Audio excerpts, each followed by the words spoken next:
Nasa'yo na ang lahat.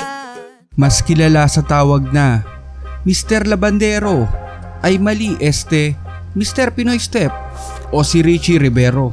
Pero bago ang lahat at ang tanong ng mga nakararami, sino nga ba kay Richie Rivero at Daniel Padilla ang siyang magaling magpa-shoot? Oops! Ng bola sa ring at may pinakamalakas na resistensya pagdating sa sa paglalaro ng basketball. Well, kayo na lang po mga kashish ang humatol. Panoodin natin ang highlights si Daniel Padilla. Ayan na naman si Daniel popping out. Daniel fires. And finally hits it. For this game is to actually instill trust and enjoyment in his team. Padilla is open. Ayun! Yes!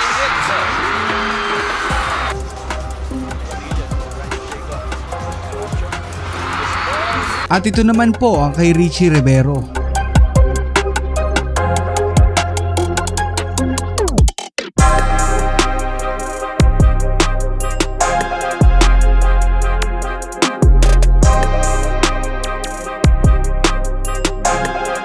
Subalit datapwat, si Rivero naman talaga ang tampok natin dito.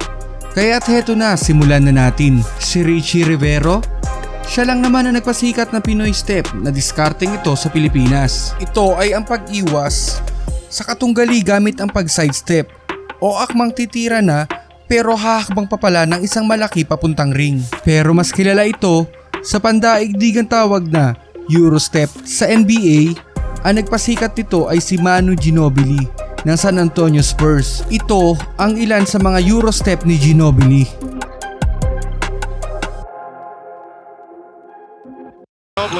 On the drive and the rubber.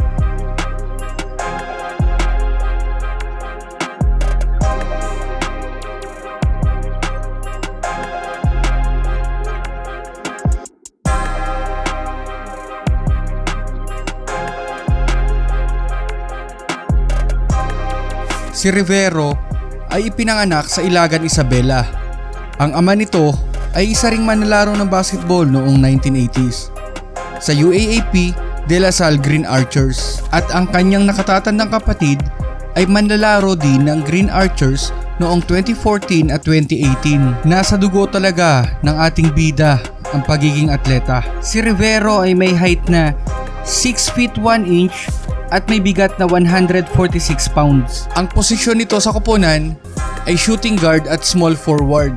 Musmos pa lamang ay talagang hinahasa na ito ng kanyang ama upang matutong maglaro ng basketball. Nang matapos nito ang elementarya, ay tumulak na ito patungong Maynila upang doon sa Lasal Green Hills ipagpatuloy ang kanyang pag-aaral ng high school.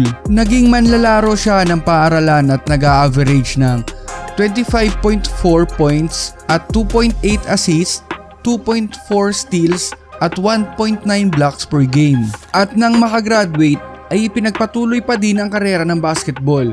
Kapiling pa rin ang De La Salle Green Archers sa kolehiyo. Nang mapabilang sa Green Archers noong rookie season niya, ay nakamit niya kaagad ang unang kampyonato sa Berdeng Mamamana. Doon ay nakapagtala siya ng 14.1 points per game, 5.4 rebounds, 1.9 assists at 1.7 steals per game. Naging malaking bahagi si Rivero ng koponan para makarating sa finals ng UAAP at nagkamit din ito ng karangalan bilang Mythical Team Honors at Most Improved Player Award. Halina't ating silayang muli ang kanyang highlights sa koponang Berdeng Mamamana.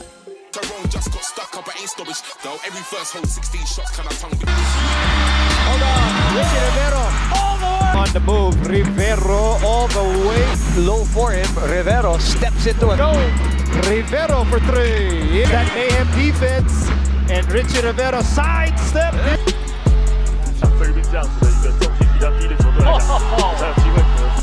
当然，过去从德拉萨大学毕业的球员呢，也有非常多。长一段时间，我们就在凤山体育馆，哇，被对方的防守给抄掉。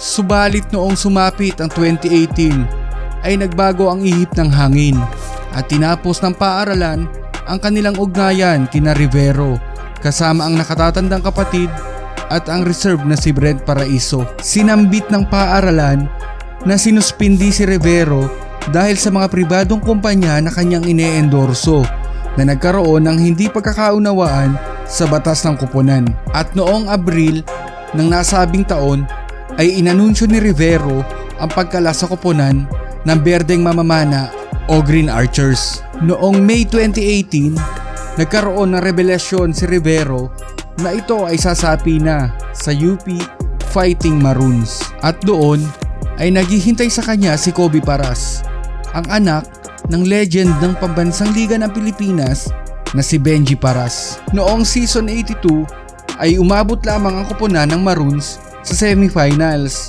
at nabigo sa UST Growling Tigers. Tumagal si Rivero sa Fighting Maroons hanggang season 84 ng UAAP at nakamit ang kampyonato para sa koponan. Kahit naglalaro pa ito sa season, ay marami nang nag-aalok ng mga kontrata upang maging manlalaro sa banyagang bansa ng mga Hapon. Samantala, si Rivero ay napabilang para sa Philippine National Team noong 2013. Si Rivero ay kinonsidera din para sa 23 na manlalaro ng Gilas Cadets para sa 2023 FIBA World Cup. Subalit, hindi ito ipinasama ni Chot Reyes sa listahan ng lineup. Nagsimula din itong mag-ensayo kasama ang mga senior team ng Gilas Pilipinas para sa 2019 FIBA World Qualifiers. Noong 2015 din ay napabilang ang ating bida na irepresenta ang ating bansang Pilipinas para sa 3x3 FIBA World Championship at pati na rin noong 2018 3x3 World Cup. Lumahok din ito sa koponan ng Pilipinas noong 2019 upang maglaro naman sa 2019 3x3 Asia Cup. Subalit nagkaroon ng injury sa ankle katunggaliang Thailand.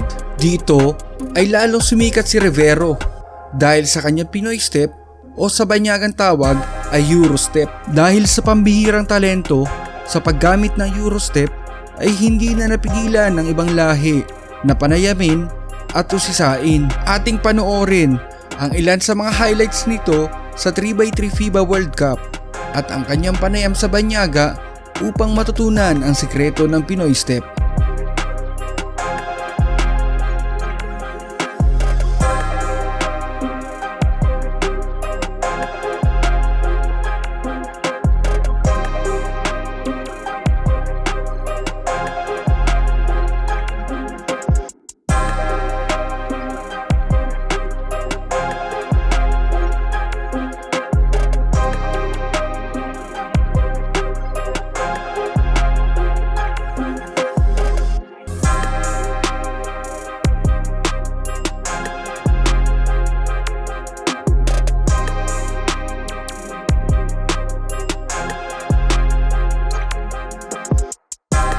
Noong Hunyo 2022, si Rivero ay pumirma upang maglaro sa Taiwan Pilots ng P-League. Subalit bago pa man mag-umpisa ang liga sa koponan ay hindi na ito natuloy dahilan ng kanyang ankle injury. At noong February 15, 2023, pumirma si Rivero sa maikling termino sa Blackwater Bossing Red President upang maglaro sa PPA 3x3. At nang sumapit na ang Setyembre 2023 ay lumahok na ito para sa Pambansang Liga ng Pilipinas o PPA Season 48 Draft. Tulad ng mga ibang manlalarong lumalahok dito, lahat ay may halo-halong kaba at emosyon kung isa ba sila sa mapipili upang maglaro sa ating liga.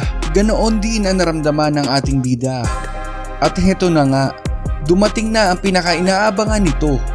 Noong October 2, napili ito ng koponan ng Phoenix Super LPG Fuel Masters upang maglaro para sa kanila. Si Rivero ay pang 17th overall pick sa PBA at hinandugan ito ng kontrata bilang rookie sa loob ng 2 taon. Sa pagsisimula ng Pambansang Liga ng Pilipinas ay nagpapakita naman agad ito ng magandang laro para sa koponan. Halina't ating silayan ang mga highlights nito sa bawat laro para sa koponan ng Phoenix LPG Fuel Masters. I really like the evolution.